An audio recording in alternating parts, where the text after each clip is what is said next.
Estamos viendo, para los que van entrando, el Evangelio actual. Hay 4 evangelios en el Nuevo Testamento, ¿verdad? Eso lo tenemos nosotros bastante claro. Gracias. Transmitidos, dice el hermano Otto en este tema, aparentemente por entes humanos, dice. Aparentemente por entes humanos, porque lo que vemos es a un Mateo, a un Marcos, a un Lucas y a un Juan. Y vemos que nuevamente se hace énfasis en el hecho de que uno de ellos investigó, por lo menos lo dice claramente. Parece que son transmitidas o transmitidos por ángeles, inspirando a esos hombres.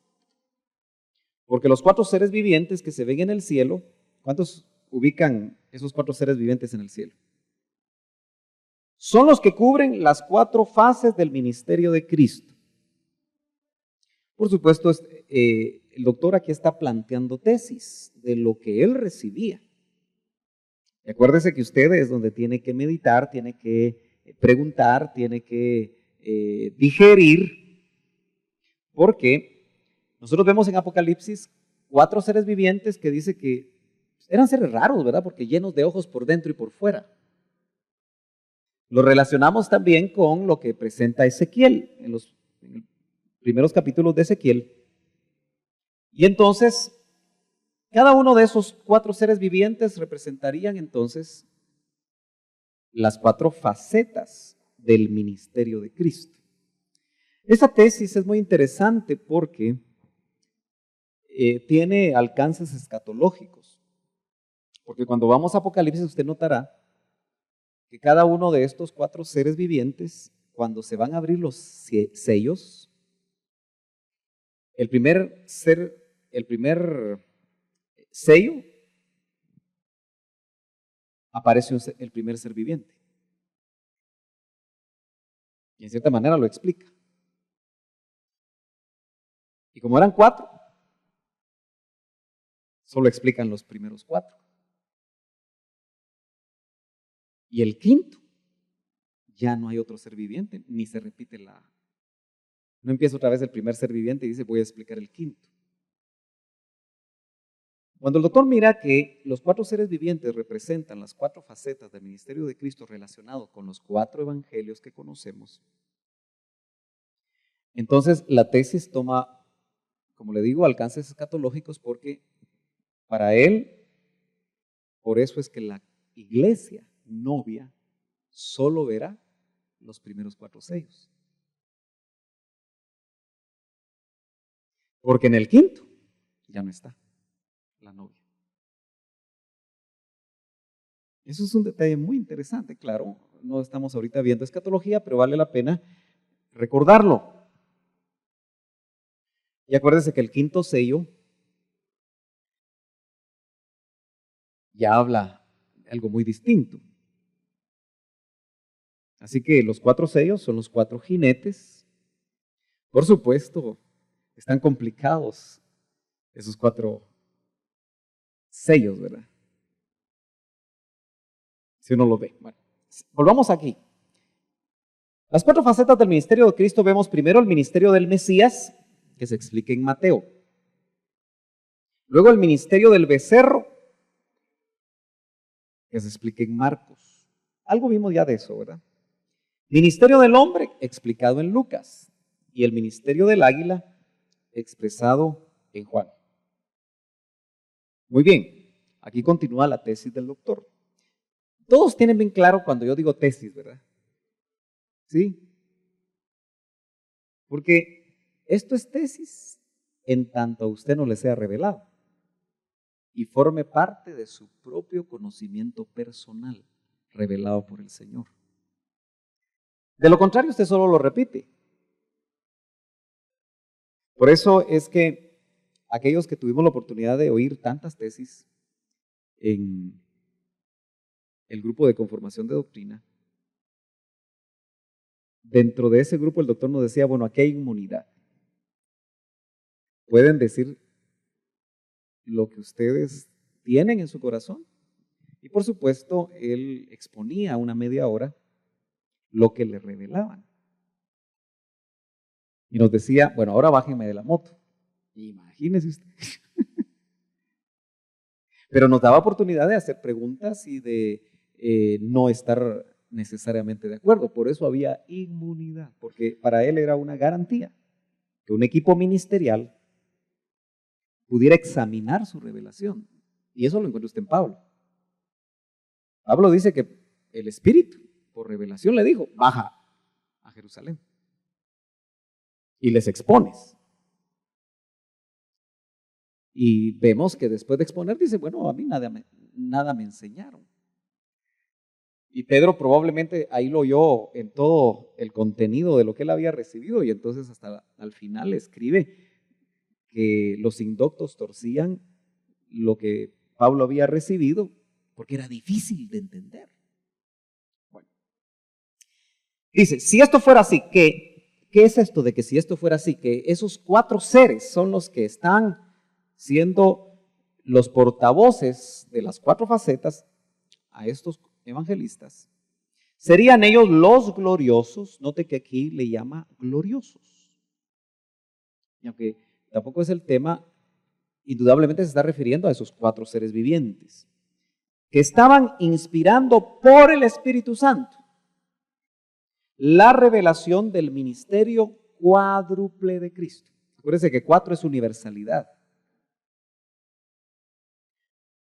No son 4 Cristos, no hay un Cristo en Mateo, otro en Marcos, otro en Lucas y otro en Juan, sino 4 ministerios, 4 funciones, 4 facetas.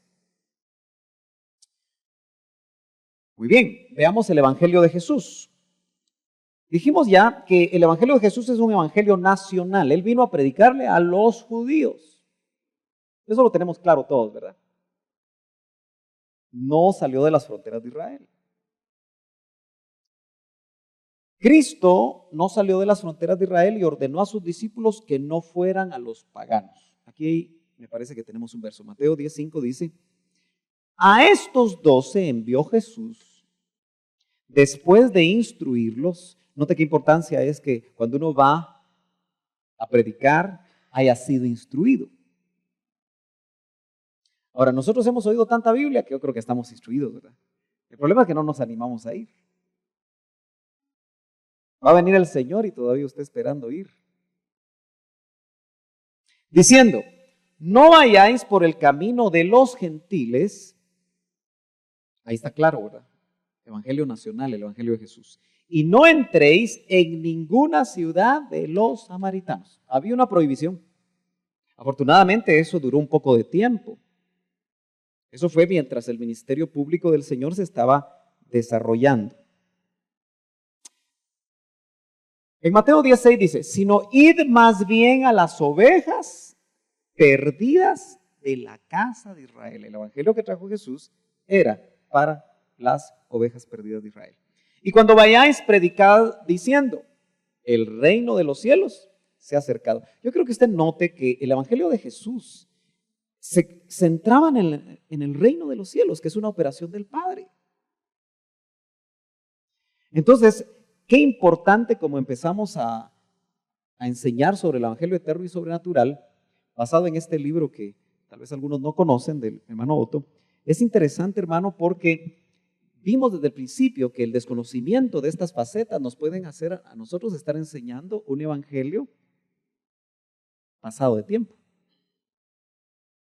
Un evangelio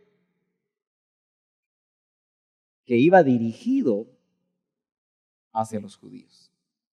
En cierta manera, entonces, fíjese que esto cuesta mucho, porque yo recuerdo cuando estudiaba en la universidad,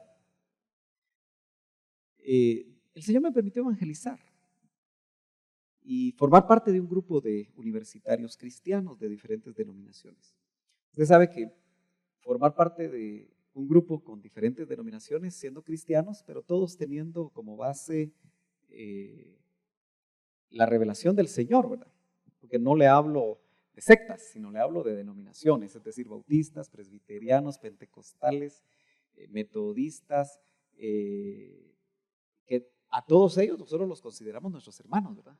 Ustedes los consideran sus hermanos, ¿verdad? ¿Amén o no amén? Ok. No es fácil, ¿verdad? Porque obviamente hay diferencias. Si en una iglesia local como esta no nos podemos poner de acuerdo a veces en ciertos puntos, ¿verdad? Porque cada quien tiene sus criterios. Imagínense cuando hay diferentes denominaciones. Pero ahí me llevó el Señor. Y de repente fui al coordinador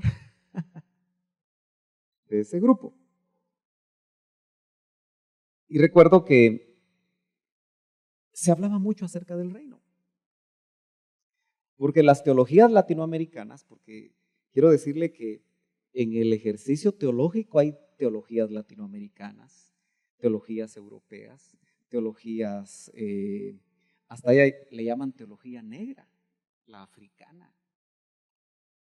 Porque hay tantos pensadores y sus pensamientos e interpretaciones de la Biblia se circunscriben a las circunstancias de los países y de las grandes regiones y de los continentes que establecen en esos ejercicios la mayoría humanos. Pero recuerdo que se hablaba mucho acerca del reino. Y de alguna manera nosotros también hablamos del reino, pero tenemos que tener claro qué es lo que estamos diciendo. Porque ahora está vigente la teología del reino ya.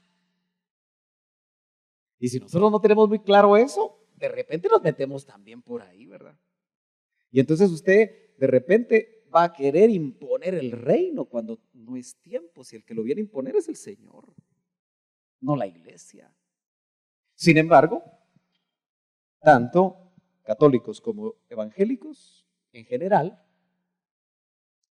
desean instaurar el reino en la tierra. Bueno, dice, y cuando vayáis, predicad diciendo el reino de los cielos se ha acercado. Tenía que ver con esa operación para Israel. Ahora, veamos qué eventos se dan. Cuando ya Cristo está finalizando su etapa en la tierra, el clímax de su ministerio, pues por supuesto, él traía un plan eterno, que era morir en la cruz del Calvario para propiciación de los pecados de todos los hombres. Pero no se queda en la cruz, que esa es la gran ventaja, ¿verdad, hermanos? Nosotros no tenemos un Cristo muerto, tenemos un Cristo vivo. Y aunque nosotros no guardamos ni hacemos ceremonias religiosas del Cristo de resurrección, porque yo me recuerdo, hermano, o del domingo de resurrección, porque cuando yo estaba en la tradición, recuerdo que en una ocasión, fue la única vez, nos juntamos en la municipalidad, yo tenía como unos 15, 16 años, a las 5 de la mañana, ustedes, un domingo de resurrección. Un montón de cristianos, y llegó un coro y nos juntamos unos 3,000 cristianos para celebrar la resurrección de Cristo. Y suena bonito, ¿verdad? Porque uno confiesa y hace muchas cosas, pero se puede ser religioso, ¿verdad? Porque la resurrección de Cristo hay que celebrarla todos los días y a toda hora, hermano, porque lo que tenemos es un Cristo vivo. Amén. Si nosotros no creemos que Cristo murió y que está vivo, no prediquemos. Porque entonces, ¿qué predicamos? Si lo que hace diferente las buenas noticias de salvación es decirle a la gente, el Cristo que murió por sus pecados, resucitó y fue resucitado por el Padre. Y por eso usted puede tener vida eterna, si la quiere. Si no la quiere, pues también. No es obligado. A la fuerza, ni la comida es buena, ¿verdad? Él tampoco resucitado sale de las fronteras de Israel, es llamativo, ¿verdad? ¿Por qué no podía esperar que el Señor en esos 40 días se apareciera por la China? ¿Se imagina usted? El Cristo resucitado hablándole a los chinitos. O a los musulmanes. No había musulmanes todavía. Si nos metemos en la historia, Mahoma ni siquiera había nacido, ¿verdad? Entonces no había musulmanes. Pero, ¿qué hubiera venido a los mayas? Resucitado, porque toda potestad le había sido dada en el cielo y en la tierra. Entonces él podía hacerlo. ¿Por qué no lo hizo? Porque iba a delegar. Usted y yo hubiéramos querido que nos hiciera el trabajo, ¿verdad? Pero iba a delegar. Entonces no salió tampoco él, ya resucitado, de las fronteras de Israel. A los que estaban en la tierra, sus discípulos les ordena que vayan a todo el mundo. Hermano, ese es el gran privilegio que la iglesia de estos tiempos está rechazando y está dejando de lado. ¿Cuántos ángeles quisieran llevar el evangelio? Pero ¿sabe por qué no lo pueden llevar? ¿Alguno de ustedes tiene una idea por qué los ángeles no pueden llevar el evangelio? Porque no son redimidos. ¿Cómo va a decir un ángel? ¿Cómo va a hablar de propiciación si él no sabe lo que es? ¿Cómo va a hablar de redención si no sabe lo que es? ¿Cómo va a hablar de pecado si no sabe lo que es? Ahora, note usted que porque nosotros hemos sido salvados del pecado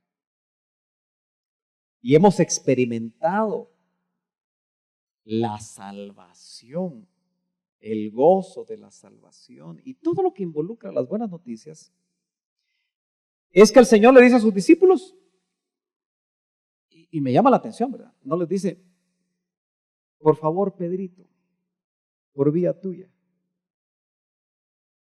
si se te ocurre, si tienes tiempo, Pedro. Yo creo que los púlpitos han perdido mucha autoridad.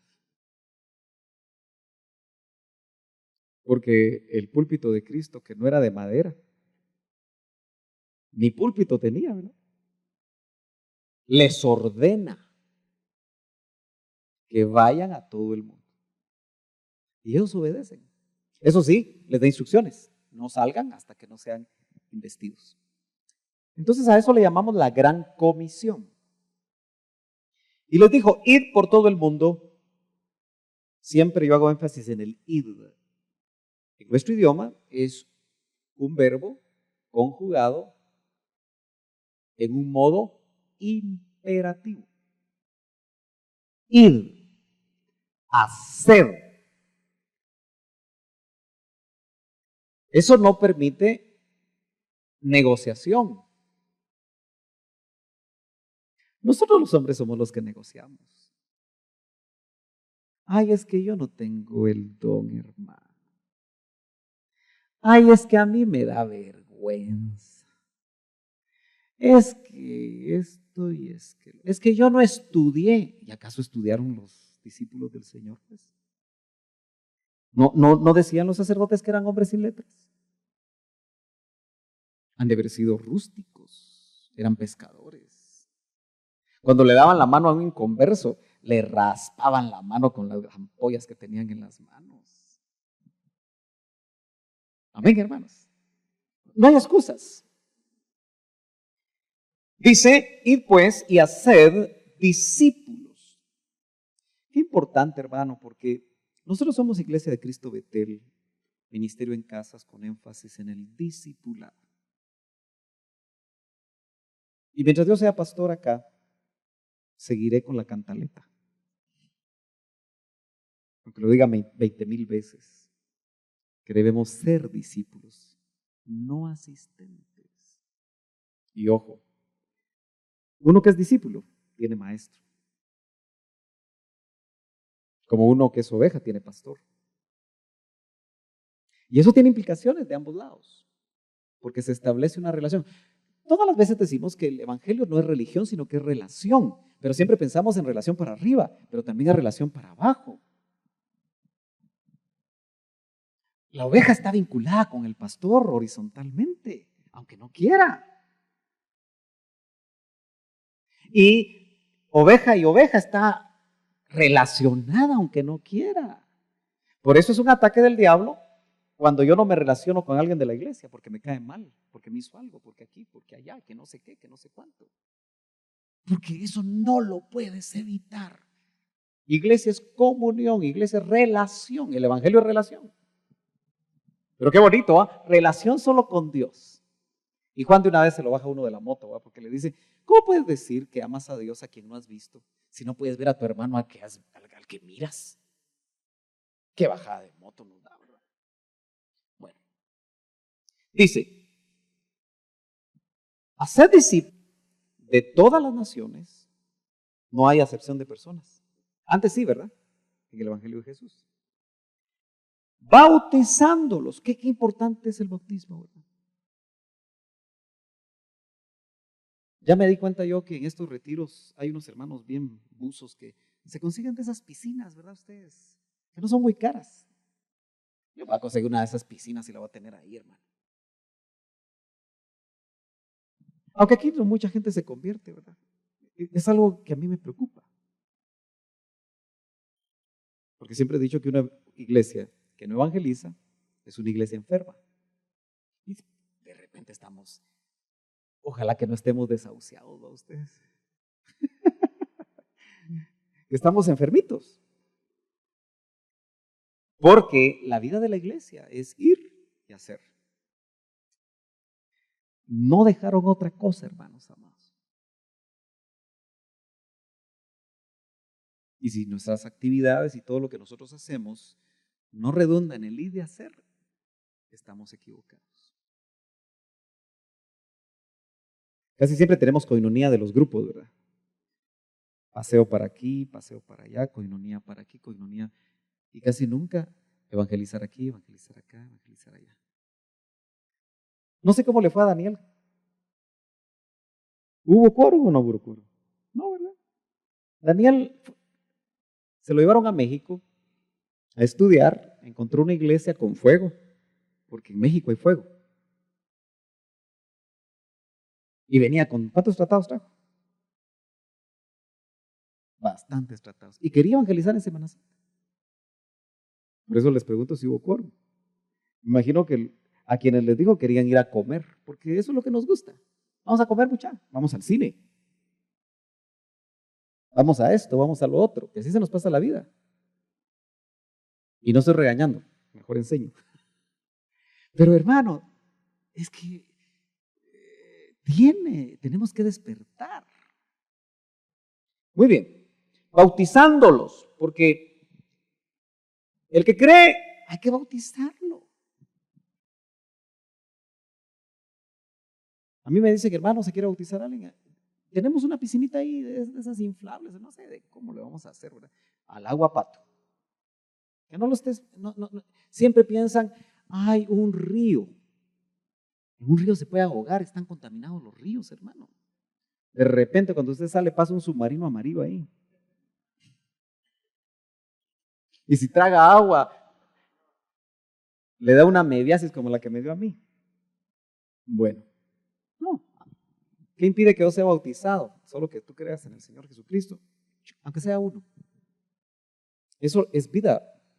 ¿Sabe por qué es vida de la iglesia? Porque es la gran comisión. Es lo más importante que el Señor dijo antes de ascender. Y hay que hacerlo en el nombre del Padre, del Hijo y del Espíritu Santo. Le llaman algunos la fórmula bautismal. Ok, ahora sí hay que discipular. Se quitó la prohibición fuera de Israel. En el Evangelio de Mateo, la orden fue dada solo a judíos, pero ahora tiene alcance mundial. Así termina el Evangelio de Mateo. Toda potestad me es dada en el cielo y en la tierra, por tanto, id y haced discípulos a todas las gentes, a todas las naciones, bautizándolos en el nombre del Padre, del Hijo y del Espíritu Santo, enseñándoles. Eso a mí me martilla. Yo tengo que enseñarle a usted, no conocimiento. Y yo me frustro cuando veo que enseño conocimiento. Porque la mayoría de la gente lo que se conforma es con conocimiento. Llenar un poquito más su acervo teológico. Pero dice, enseñándoles que guarden. Entonces, yo como ministro, si enseño, tengo que verificar si usted está guardando. Y eso es lo que cae mal, ¿verdad? ¿Te estás congregando? Eso es guardar. Porque ¿qué dice la Biblia? Que nos congreguemos como para que no afecte nuestra vida espiritual. Entonces, ¿qué hay que hacer? Chequear. Y todo lo que el Nuevo Testamento nos enseña. Entonces, enseñándoles a que guarden. Por eso, recuerden ustedes que en el Antiguo y en el Nuevo Testamento la palabra enseñanza tiene dos vías. Una de ida y otra de regreso. La de ida es alguien que está enseñando, está transmitiendo. Más que palabras debería transmitir vida, porque Jesús dice que enseñaba como en autoridad y asustaba a los rabíes, a los escribas, los asustaba. ¿Y quién es este que enseña con autoridad? Era la autoridad de su vida. Imagínese un hombre sin pecado. Por un momentito usted imagínese sin pecado. Porque hay que imaginarse, ¿verdad? ¿O habrá alguno aquí tan limpio y puro que ya lleva 3 meses de no pecar? Como dijo alguien que se volvió famoso en el himno al decir eso. Qué autoridad, ¿verdad? La vía es transmitir, pero el regreso, que encierra el concepto de enseñanza, es que no se ha enseñado. No puedo decir yo que le enseñé algo a alguien si no lo veo hacerlo. Y eso es lógico cuando, por ejemplo, una hermana le enseña a cocinar a otra. ¿Cuándo va a saber usted que a la hermana que le enseñó a cocinar frijoles con epazote lo sabe hacer? Cuando un día le invita y usted se come sus frijolitos con epazote y están ricos, no están salados, no le caen mal. Bueno, eso depende de su estómago. Cualquier cosa que enseñamos, un mecánico sabe que le enseñó a un patojo de esos que llegan a aprender cuando ya arregla un carro. Cuando desarma y no le quedan un montón de tuercas y tornillos todavía. Ya lo armé, dice, y un montón de tuercas todavía, ¿verdad? Es que fíjese que estas no sé para qué son. ¿Estamos de acuerdo? Así es la enseñanza de la Biblia. Entonces, enseñándoles a que guarden todo lo que yo, digo el Señor, os he, ¿qué? ¿Ah? Mandado. Es que, hermano, ¿sabe por qué a la gente no le gusta ser discípulo? Porque usted tiene que aceptar que lo manden. Y todos nosotros tenemos una naturaleza fea. No nos gusta que nos manden. Si yo le digo, ¿quién aquí le gusta que lo manden? Si levantan la mano, los demás le van a decir mentiros. No nos gusta. ¿Se da cuenta usted que cuando cualquiera, aunque sea cuando éramos patojos, nuestra mamá nos decía algo, más rebelde nos poníamos? Cuando un jefe en el trabajo nos dice una cosa, más enojado nos ponemos. Y como si nos quita el trabajo, lo disimulamos, pero por detrás estamos que echamos chispas. Porque es nuestra naturaleza. Pero no nos vamos a escudar en una naturaleza pecaminosa que puede ser controlada por el Espíritu Santo. Amén. Entonces, qué importante, hermanos, es que usted se dé cuenta que el discipulado es importante. Ahora, note que a los que mandó todos eran judíos. ¿Cierto? No había ningún gentil ahí, ¿verdad? Tenían que ser ungidos para que se les lavara el legalismo. ¿Cómo me gusta eso? Porque como judíos eran legalistas, ancestros, cientos de años de ancestros, sus padres, sus abuelos, sus tatarabuelos, legalistas. Por eso usted, hermano, dentro de los ancestros nunca se ha puesto a pensar que si usted tuvo un abuelo legalista, también de eso tiene que renunciar, hombre. Porque el legalismo es una falsa y mala interpretación de la palabra del Señor. Dice que se les lavara el legalismo y para que tuvieran el poder para ser testigos. La unción, ojo, que eso viene en Pentecostés, debe deslegalizar a la gente.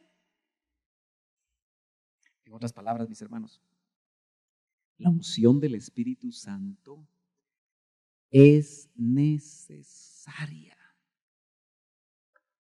¿Sabe por qué me gocé en el retiro? ¿Cuántos fueron al retiro? ¿Sí? ¿Sí? ¿Aunque sea un día? Bueno. ¿Sabe de qué me gocé? De ver un ministro como David Marrero. Yo le soy honesto, yo fui al retiro para oír a David Marrero. Porque sabía que traía palabra de Dios. ¿Sabe qué me impactó? Su libertad en Cristo. ¿Ha visto usted a los ministros con libertad?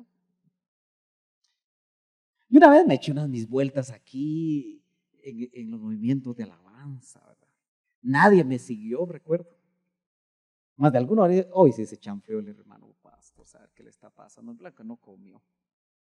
Pero yo corría de aquí para allá, de allá para acá. Y cuando vi al hermano David hacer eso, dije, aleluya, dije yo. Como que tenemos el mismo sentido. Es un viejito de más de 70 años usted. Y danzaba con las viejitas. Danzaba con los jóvenes. Con más de 70 años. ¿Qué excusa podemos tener nosotros? ¿Qué excusa? Ninguna. Ahora, ¿usted cree que él vino a hacer un show? No. Él es así. Porque ama a su hermano mayor. Lo ama. Se nota. Él nos decía, miren, yo cuando vengo a las convenciones, yo predico una vez o dos. Que está grande. Y nosotros lo pusimos 4. Y todavía se lo llevan a Zacapa a predicar. Paró en el hospital, deshidratado, tuvo que poner suero. Se enfermó también como su pastor. Saber qué nos dieron a comer. Bueno. Porque hay unción. Por eso la unción, nos recuerda el doctor Ríos, debe deslegalizar a la gente. La unción, dice la Biblia, pudre yugos. ¿Cuántos de nosotros reconocemos que hay yugos que hemos permitido en nuestras vidas? A veces hemos puesto la cabecita, ¿verdad? Póngamelo pues, don Sata, que el Señor lo reprenda, ¿verdad? O a la carne, ¿verdad? Que nos ponga yugos. Y ahí andamos todos enyugados. Aunque no diga amén. Pero la unción, hermano, anhelemos la unción. El Pentecostés no fue para hace 2000 años. El Pentecostés está vivo y actual. Y donde no hay Pentecostés en la iglesia o en la vida de una persona, no hay nada. Solo hay conocimiento. Entonces debemos anhelar la unción pudre yugos. Analice qué es que se pudra un yugo. Generalmente los yugos en esos tiempos eran de madera, ¿no? ¿Y cuánto tiempo será el proceso de que un trozo de madera se pudra? Años. Y la unción los pudre. Es decir, los deshace. Porque una madera podrida, un yugo podrido, lo que hace es que uno es libre, ¿no? ¿Cuántos dicen amén? Amén como pentes, hombre. Ay, Dios.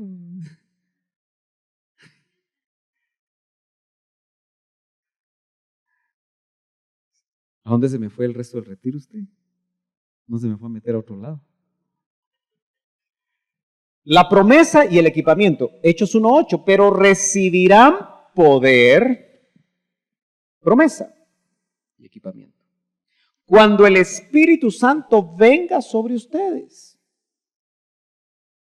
Y serán mis testigos en Jerusalén, Aquí se define que sale de las fronteras. En toda Judea. ¿Se acuerda que dijo que en samaritanos no? Ahora sí.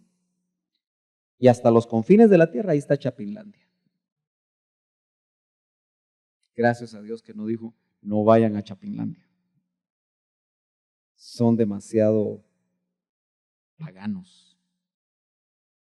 Porque en ese tiempo estas tierras eran paganas terriblemente. ¿Verdad? La unción entonces nos prepara con poder. ¿Qué produce realmente con poder? Un ministerio. Eso fue lo que se empieza a ver en el libro de los Hechos. Un ministerio sobrenatural. Hermanos amados, nosotros debemos empezar a anhelar la sobrenaturalidad. Yo le he venido hablando a usted de eso todo el tiempo. Tiene que haber sobrenaturalidad en nuestras vidas. Y la unción va a traer eso. Por eso que un ministerio es un servicio, es una función extraordinaria. Algo fuera de lo normal. Si su evangelio se ha vuelto muy normal, muy cómodo, muy bonito, muy encuadrado, sin riesgos, ese no es el evangelio actual, mis hermanos.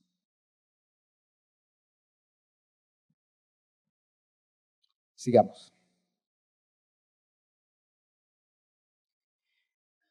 El poder en aumento lo vemos en el evangelio de Marcos. Marcos 16, 17 dice, y estas señales acompañarán a los que han creído. ¿Cuántos aquí ya creyeron? Bueno, miren las señales que nos seguirán. En mi nombre echarán fuera demonios. Ay, hermano, qué raro está eso. Hablarán en nuevas lenguas. ¿Tomarán serpientes en las manos? ¿Quién se atreve? Yo solo lo pude hacer con una mazacuata a usted. Era patojo y atrevido. Fui a Flores Petén, acompañando a mi papá.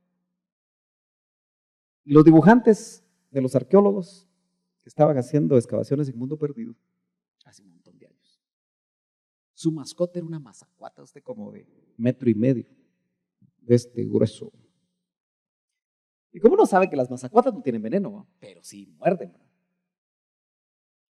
Y de repente se estaban tomando fotos con la mazacuata, ¿verdad? La agarraban de la cola y la agarraban de la cabeza. Ahí don Sergio dijo, yo quiero también. Nunca había sentido un animal más frío. Ustedes, esos animales son de sangre fría, ¿verdad? Húmeda. Y la agarré aquí y el fotógrafo no había manera que tomara la foto. Y yo solo miraba que la cabecita la giraba así con la, ¿cómo se llama? La lengua. Y ya sentía que me mordía. Apúrate, apúrate. Un día le he puesto la foto. No, pero no estamos hablando de eso. Acuérdense que Pablo, ungido, una serpiente, ahí en la isla Melita, ¿verdad? Lo mordió. Y dice que era venenosa. Inmediatamente la gente se hinchaba y se moría. Y estaban esperando que cayera. Después de un naufragio, ¿verdad? ¿Se acuerda? Y no le pasó nada a Pablo. Claro, yo no le voy a decir a usted que mañana vaya a la Aurora y se meta ahí, ¿cómo se llama el lugar donde las serpientes? Cementerio tal vez. Donde están las serpientes. Porque Pablo no estaba buscando serpientes, pero una lo mordió. Y también fue una señal para que lo oyeran los de esa isla. Y aunque beban algo mortífero, no les hará daño. Sobre los enfermos pondrán las manos y se pondrán bien. Yo lo hice en este pentágono. 5 cosas. Poder sobre espíritus. Ese es el evangelio actual. Nuevas lenguas. Poder sobre animales. Comidas mortíferas y sanidades. A la mayoría de nosotros nos puede parecer, hermanos, algo imposible de hacer. Pero la unción, el poder que nos equipa, que es el poder del Espíritu Santo, no nuestro, puede actuar bajo circunstancias sin que nosotros las busquemos, por supuesto. No va a decir usted, me tomo cianuro porque el hermano Sergio dijo que no me hará daño. No, no es así la cosa. ¿Cuántos mártires probablemente los quisieron envenenar y el Señor, si tenía su propósito, no lo permitía a través del poder del Espíritu Santo? Eso es un evangelio sobrenatural. Volvamos a la carga con la importancia del discipulado. Tengo 20 minutos. Es tan importante que esta comisión fueron las últimas palabras del Señor antes de ascender. No nos podemos nosotros soslayar al hecho que Cristo resucitado, antes de ascender, la instrucción que les dio fue hacer discípulos, id y hacer discípulos. Era lo más importante, es lo más importante para los discípulos de Cristo, es lo más importante para la iglesia, no hay otra cosa. Por eso, yo no quisiera pastorear asistentes a una congregación, hermanos, porque voy a perder mi tiempo, me voy a volver viejito, encorvado, sin voz. Y los asistentes van y vienen. Mientras que los discípulos del Señor se desarrollan, se fortalecen y continúan la sucesión discipular, que es lo más importante. Yo ya voy a cumplir 53. Algunos dicen que a esa edad uno está patojo, pero yo no me siento tan patojo. Me quedarán unos 20 años de fuerza en el ministerio, si el Señor no ha venido antes, tal vez. Y después, ¿quién va a seguir? ¿Quiénes van a seguir? Debe haber una sucesión discipular. Por eso, 2 de Timoteo, capítulo 2, verso 2 dice, y lo que has oído de mí, ya un hombre grande, el apóstol Pablo, todo apaleado, todo desgastado, todo perseguido, le dice a un joven, lo que has oído de mí en la presencia de muchos testigos, eso, no otra cosa, encarga a hombres, por supuesto, mujeres también, términos genéricos, fieles. Ay, hermano, qué importante es la fidelidad. Alguna vez yo enseñé el tema, la fidelidad, una virtud en peligro de extinción. ¿Cómo nos cuesta ser fieles? Pero el requisito aquí es, eso encarga a hombres fieles. Con ese verso, yo podría buscar solo discipular gente fiel. Nada más. Y es que cuando yo empecé, hermano, hace 8 años, ya casi 9, cuando el Señor hablaba a mi corazón sobre qué iba a hacer, Él me dijo, ¿se acuerdan? Acuérdate que antes de que hubiera iglesia hubo discipulado. Entiendo, Señor, que quieres que discipule. Muy bien. ¿A quién? ¿A mi familia? Bueno, es mi responsabilidad. ¿A quiénes más? Y me dio una clave.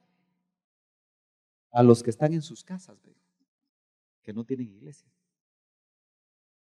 Sin saber que me iban a llamar 4 familias que estaban en sus casas.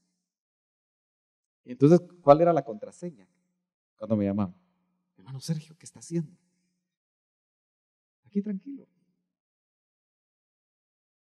Y cuando me decían, no está haciendo nada. No. ¿Y tú dónde estás? Era mi pregunta. En la casa, hermano Sergio. Por X y Z razón. Era la contraseña. Ellos no sabían. Y entonces empezamos con 4 familias, que todas en ese momento estaban en sus casas, cristianos, gente que había sido mi oveja, pero por circunstancias que ustedes conocen, actualmente nos estaban congregando. Entonces, recuerdo que me decía el Señor, citándome un pasaje de la Biblia, en cuanto al discipulado, porque lo que me estaba diciendo es discipula. Y yo voy a seguir discipulando. Lo único que cada vez va a ser más difícil, hermano. Porque el lenguaje discipular es imperativo. Usted lo ve en la Biblia. Y yo me doy cuenta que cuando yo llamo la atención de una manera imperativa, la gente se retrae. Porque son almáticos. Ay, tan pesado el hermano.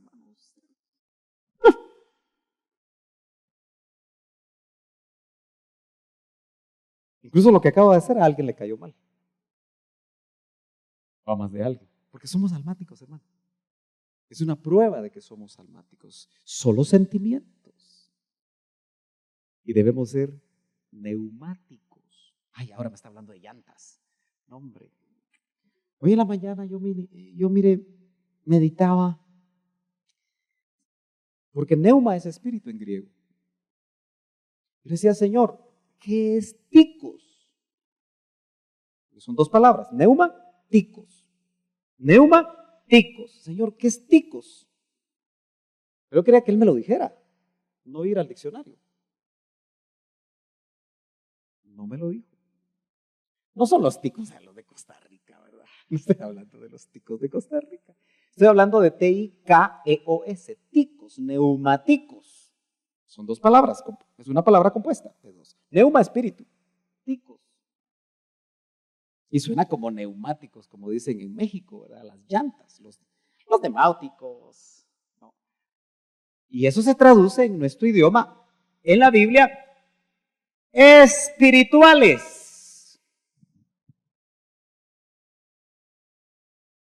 Cuando somos espirituales, el Espíritu me decía, acuérdate que el espiritual todo lo juzga.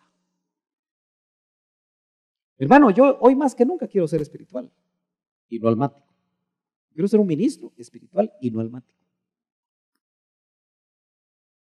Porque con alma y sentimientos y pensamientos no lo voy a ayudar. Yo puedo tener excelentes pensamientos, excelentes sentimientos, pero me voy a equivocar. Porque es alma. Y las almas nos engañan. Si usted es ministrado almáticamente, hay conexión alma a alma, esa no funciona, se vuelve muy humana. Los ministros con las iglesias más grandes en el mundo son motivadores. Le enseñan cómo ser el campeón, cómo sacar el campeón que hay en ti. Aleluya. Se llenan los estadios. ¿Cómo lograr en 7 pasos ser millonario? Aleluya, dicen todos. ¿A quién no le gusta eso? Pero eso es alma. Son buenos pensamientos, buenas ideas. Pero al final, no mucho de espíritu. Hombres fieles que sean, ¿qué? Idóneos. Para enseñar también a otros. A ver, ¿quién de ustedes es discípulo? Pero levanten bien la mano, miedo les da. Vaya. Martita, ¿cuántos años tiene usted de ser discipulada? Ok, 4.5. Francisco, ¿cuánto tiempo llevas de ser discipulado? 22 años. Hermano Alfonso, 35 años. Hermano Rodrigo, ¿quién da más? Aquí es la cosa. ¿Cuántos? 41. Solo yo les gano. Va.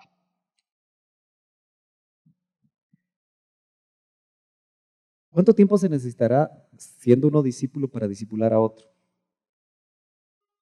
¿Cuánto cree usted?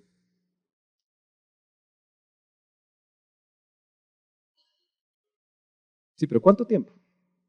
Puede ser 1 año, puede ser 6 meses, puede ser 3 años, depende de la madurez. Pero hay gente de 40 años que no discipula.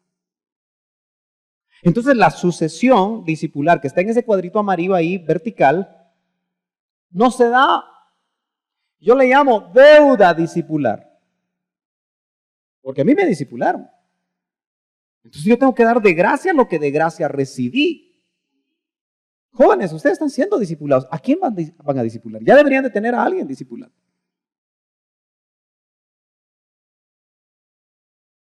Un compañero de estudios que se convirtió con ustedes, agárrenlo de la mano, no literalmente si son hombres, para que no piensen mal. Pero llevarlo de la mano para transmitirle un modo de vida. No conocimiento nada más. Porque, ¿qué era lo que Jesús hacía? ¿En qué centró su trabajo? En mostrarles en la tierra una forma de vida. Y los discípulos no iban a seminarios como estos. Los discípulos no oían predicaciones continuas en templos, sino que oían a un hombre.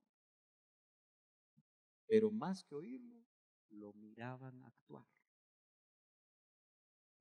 Miraban cómo ponía las manos sobre los enfermos. Y sanaba. Miraban cómo oraba con el Padre. Y entonces le decían, Señor, enséñanos a orar. Porque sabían que Él oraba. Esa es la clase de discipulado a la que nosotros hemos sido llamados. Mire, cuando yo empecé, ustedes recuerdan que hermano Francisco Flor, solo ustedes están de ese grupo, ¿verdad? Sí. Va. Nos reuníamos cada 15.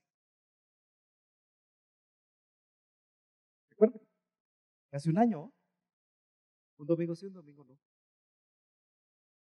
Y vieran lo que le costaba a los hermanos hacer algo el día domingo que no se reunían. Porque yo quería romper la religiosidad. Porque a veces religiosamente venimos los domingos. No pasa nada. Peor salimos a veces. Si somos honestos, a veces salimos peor que como entramos. Porque vimos a aquel hermano que nos cae mal. Ya vino este.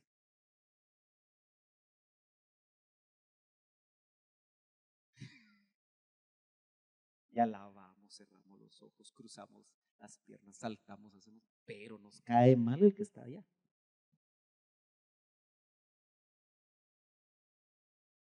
Entonces, ¿qué pasa? Religiosidad. Y yo solo miraba cómo se hacían algunos. A unos se adaptaron más rápido que otros. Porque si usted quiere, el Señor a mí me dejó experimentar. Tal vez algunos de ustedes que ahora están, no les hubiera gustado ese mi modo. Ay, ese hermano Sergio se volvió loco. ¿Pero sabe qué les decía yo? Ministren a sus familias. En otras palabras, vivan el evangelio con sus familias. Yo no sé porque nunca hice entrevistas. ¿Qué pasó?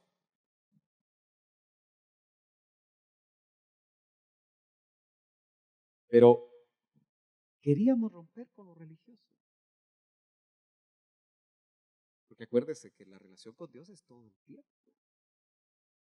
Porque usted ya se imaginó que lo que hace el evangelio es que mete a Dios dentro de usted.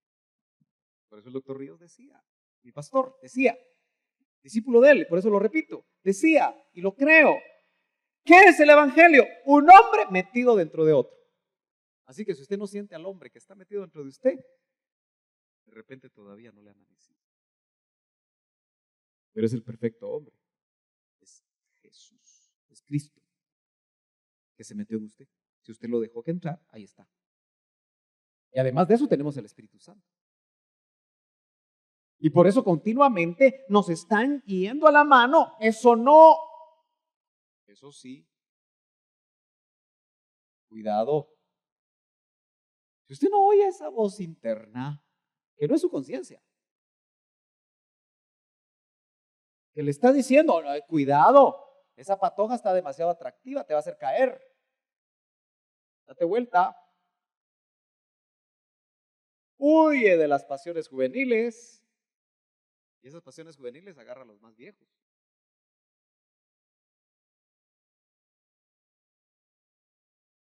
Son juveniles, pero agarran a los viejos.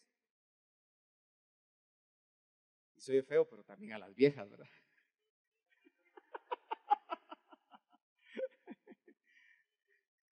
Soy feo. En México, ¿cómo se oirá? Ahí se oye bien, ¿verdad? Bueno.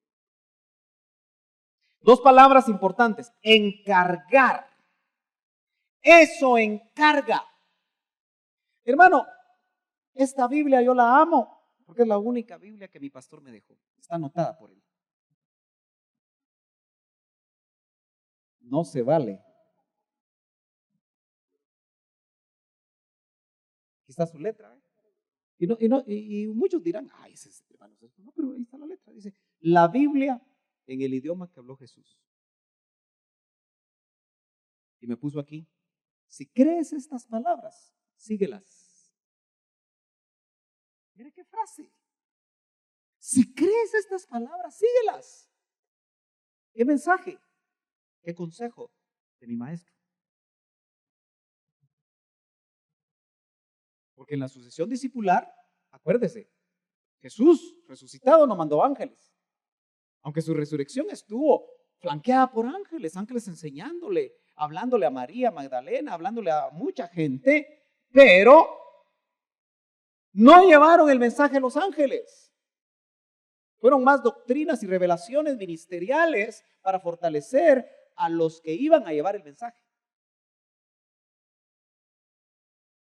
Entonces, Dios confía en nosotros, hermanos. No lo decepcionemos, no lo sigamos decepcionando.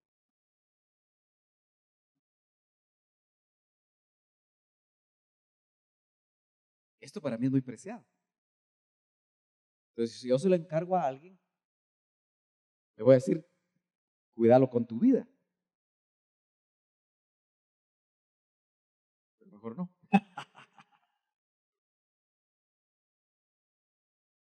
¿Sí? Usted $1,000,000, ¿usted se lo encargaría a su esposita linda?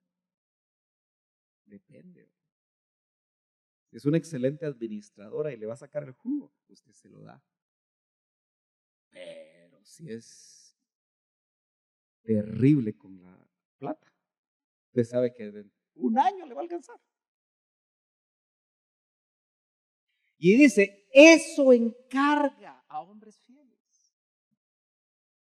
Por eso el Señor dijo, no me escogisteis vosotros a mí, sino yo, dijo el Señor, os escogí a vosotros. Y dentro de vosotros hay uno que es diablo. Dijo. Se escogió al diablo. Escogió a Judas. Porque tenía un plan. Por eso el doctor en las 12 áreas del alma nos hablaba que todos llevamos un Judas dentro. Cuidado que lo dejemos surgir, porque es traicionero. En el griego, encargar es una palabra que nos habla de depósito, de un lugar amplio para guardar algo valioso.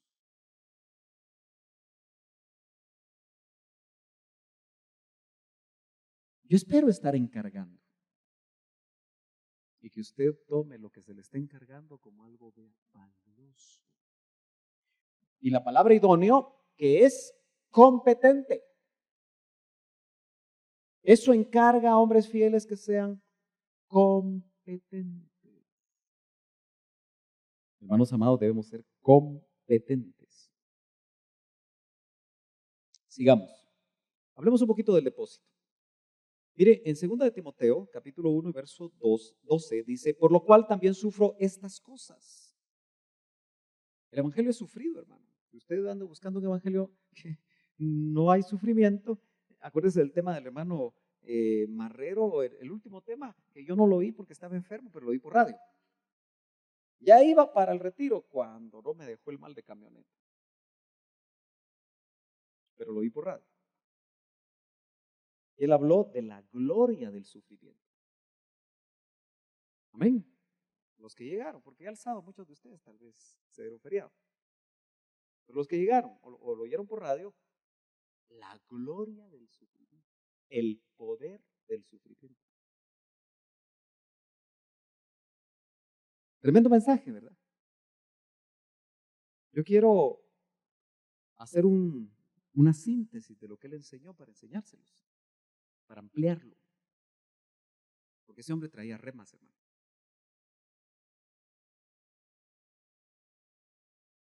Traía remas. El que no los pescó, pero ojalá que usted sí. Dice, por lo cual también sufro estas cosas, pero no me avergüenzo, porque yo sé en quién he creído.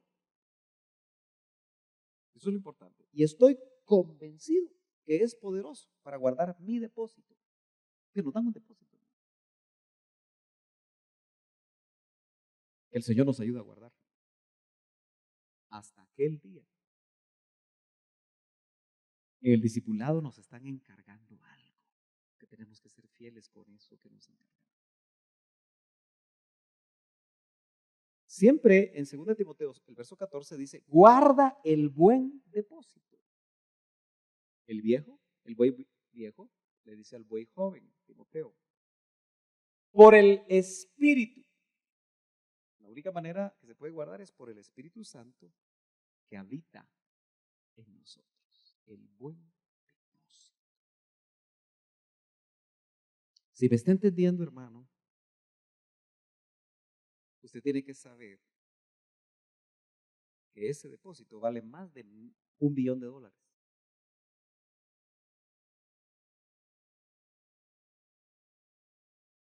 Y que aunque usted no tenga ni 5 centavos ahorita, lo que tiene adentro, lo que es su depósito. ¡Ja!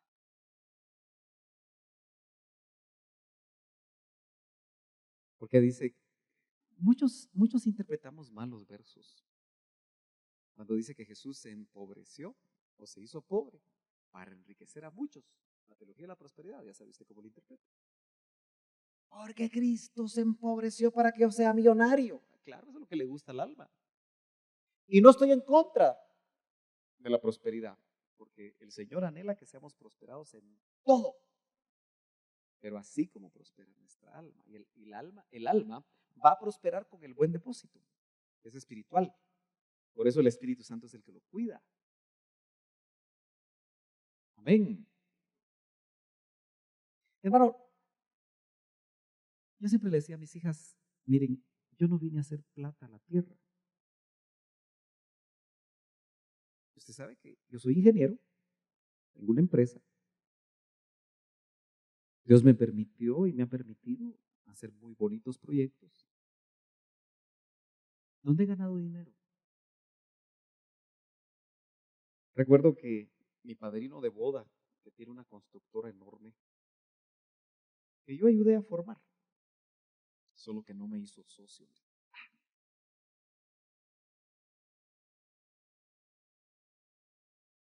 Me decía hace unos 2, 3 años, Sergio, desarrolla tu empresa, hombre. Yo quiero que estés a la par mía. Desarrolla tu empresa. Hace esto, hace lo otro. Pero como yo sé que no vine a la tierra a hacer plata, porque este varón tiene su helicóptero, construye edificios, hace muchas cosas. Pero yo tengo bien claro que no vine a la tierra a hacer dinero. ¿Sabe qué pienso yo? Eso es lo más fácil que se puede hacer en la tierra, hacer dinero.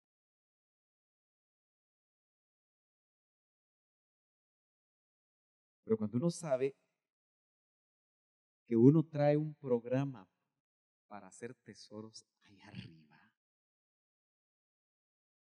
Y como nuestro Dios es bueno, mientras hacemos los tesoros allá arriba, Él nos da lo que necesitamos. Y más de lo que necesitamos, hermano. Amén o no amén. Así es Dios. Pero si perdemos el rumbo, podemos perder el depósito. Mamón sigue siendo un ser espiritual poderoso que quiere sacar de tu corazón a Cristo y posesionarse Él. Y Mamón ha tomado a muchos cristianos, el Dios de las riquezas. Mateo, el Evangelio de Mateo dice discipular al final, pero el Evangelio de Marcos dice evangelizar con poder al final. Interesante, ¿verdad? Dice el doctor Ríos, van a ir y les van a seguir las señales. Note, eso es bien importante. Les van a seguir las señales. No van a ir a hacer señales, no es lo mismo. No es lo mismo que nos sigan las señales, que nosotros vayamos tras las señales, sino un evangelismo que espera las señales en el orden del Espíritu Santo, como Él, que es Dios, las quiera colocar. Uno predica la palabra, hermano, y quizás no se va a dar cuenta que alguien sanó. Y mejor si uno no se da cuenta. No vaya a ser que la almita le diga a uno que es por uno. Y que también yo traiga aquí camarógrafos. Mire cómo levanto y cómo levanto. Algunos ministros juegan yo con la gente, ¿va? ¿Se da cuenta usted? Show. Mejor que uno ni se dé cuenta que está haciendo Dios. Porque es según el orden del Espíritu Santo. Es decir, cuando Él quiere. Por eso el doctor, a pesar de que él tuvo muchos ministros tremendos en su congregación, él siguiendo la palabra, no seguía criterios humanos o marcos humanos, porque siempre se proclama, ¿verdad? Campaña de sanidad divina, y decía el doctor. ¿Y quiénes son ellos para programar al Espíritu Santo? Y si el Espíritu Santo no quiere hacer señal, es como cuando Él quiera. Yo no puedo programar campañas de sanidad divina.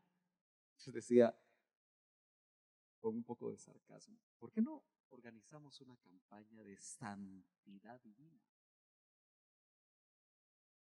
Usted todavía no, yo no he oído una de esas.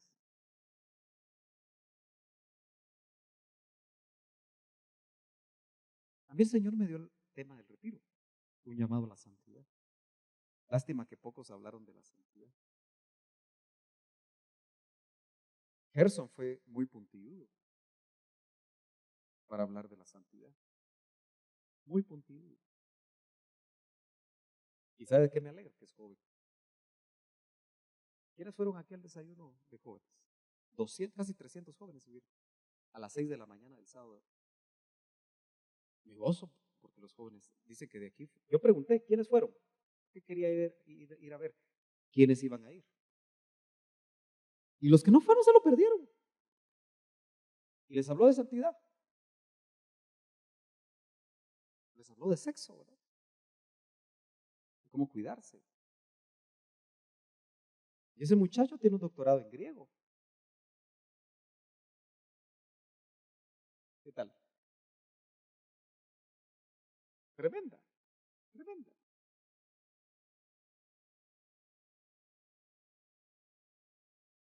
Amén.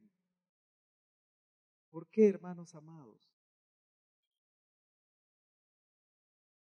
Por lo que les voy a decir ahorita. Les voy a hablar un poquito rápidamente. Hoy tal vez no van a haber preguntas, porque como ustedes nunca se preguntas, hermano, yo sigo mejor. Al fin y al cabo, hace rato que no predico. La batalla de las señales. Los Janes y Jambres, ¿se acuerdan? Brujos que confirmaban la palabra de Faraón con señales. Moisés y Aarón confirmaban la palabra de Moisés, que era la palabra de Dios. Al final se van a levantar otra vez los Janes y Jambres, confirmando la palabra diabólica en boca de hombres. Este es el peligro de seguir solo señales, porque hay que discernir qué palabra van a confirmar esas señales. ¿Van a confirmar una palabra humana, una palabra diabólica o la voz de Dios? Porque hermano, uno de verdad, cuando mira ministerios con grandes señales, pero que están llevando a la iglesia a otros rumbos, no se preocupa, porque las señales están confirmando esa palabra. Pero el resultado no está siendo el más adecuado. El anticristo es el que más señales va a hacer. Y es anticristo. Las señales no deben ser la meta de ninguno. Ojo, termino. Porque la importancia es la palabra. Mire lo que dice el doctor. La palabra creó los mundos, lo sabemos, ¿verdad? El poder salió de la palabra. Entonces, es más importante la palabra. Hechos 8:6 en la versión pechita blanca, por eso la saqué a pasear. Pechita, pasta blanca. Voy a buscar Hechos, capítulo 8, verso 6. Bueno, yo lo copié literalmente aquí. Hechos. ¿Sabe cómo dice aquí? No dice Hechos, dice libro segundo de Lucas. Que fue el libro segundo de Lucas. ¿Ok? Bueno, lo voy a leer aquí. Dice, cuando las gentes de aquel lugar oían su palabra,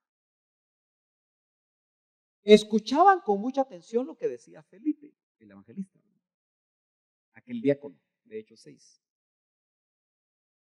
Y le obedecían porque veían los milagros que hacía. Pero ¿qué era lo que le prestaban mucha atención primero? ¿Ah? ¿A qué le prestaban atención? Lea despacio cómo están sus versiones y se van a dar cuenta que no están en este set completas. Porque dice, escuchaban con mucha atención lo que decía Felipe, oían su palabra, era lo primero. Pero obedecían porque veían los milagros que hacían. Entonces, las señales, hermanos, dan autoridad. Solo que hay que discernir la fuente. Yo termino con este pensamiento. La iglesia de Filadelfia, capítulo 3 de Apocalipsis, es una iglesia de pocas señales. Porque dice, aunque tienes poco dínamos, que es exactamente la misma palabra que se traduce en Hechos 1:8, poder, y recibiréis poder. Aunque tienes poco dínamos,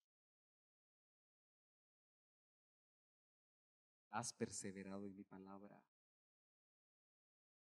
Y la gran promesa para la iglesia de Filadelfia, que es la promesa de la novia, capítulo 3, verso 10, dice, por cuanto has guardado, no las señales, por cuanto has guardado la palabra de mi paciencia, palabra, yo, dice el Señor, te guardaré de la hora de la prueba que ha de venir sobre el mundo.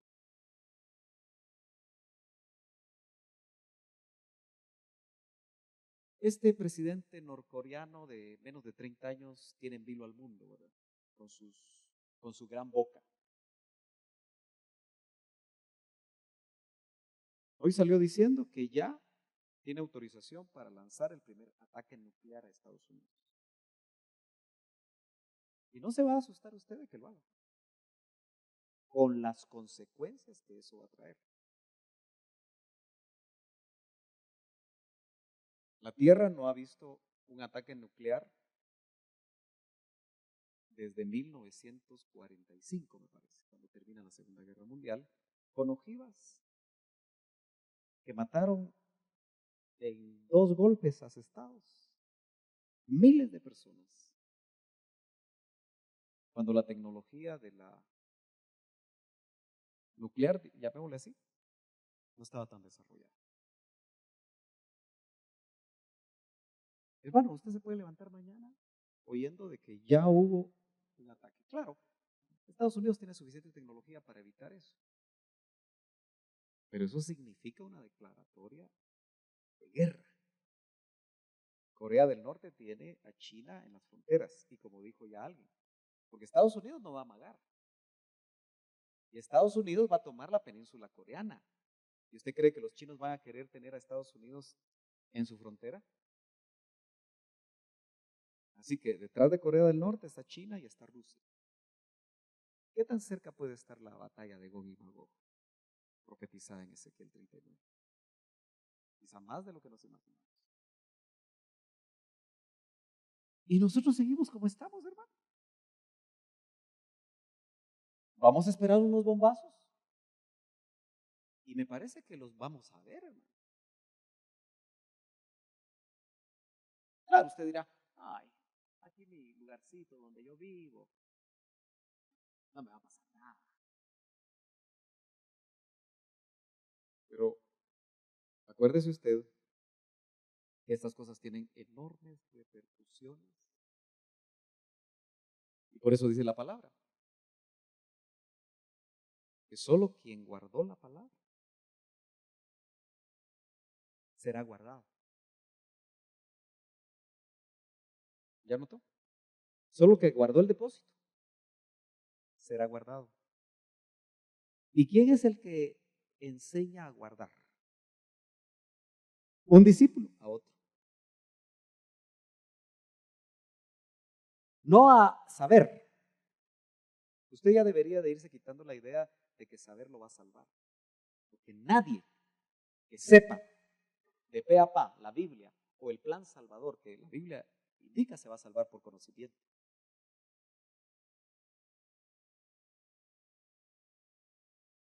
Amén. Hoy no voy a dar lugar a preguntas. Aunque tengo 10 minutos. ¿Hay preguntas? ¿O no hay preguntas? Levánteme la mano rápidamente los que tienen preguntas. Nadie, ya ve pues. Usted ya se las sabe todas. Ojalá, ¿verdad? Póngase de pie, vamos a orar. Vamos a darle gracias a Dios por que su palabra nuevamente ha llegado a nuestras vidas. Padre, gracias por esta noche en la cual una vez más tu palabra llega a nuestros corazones claramente.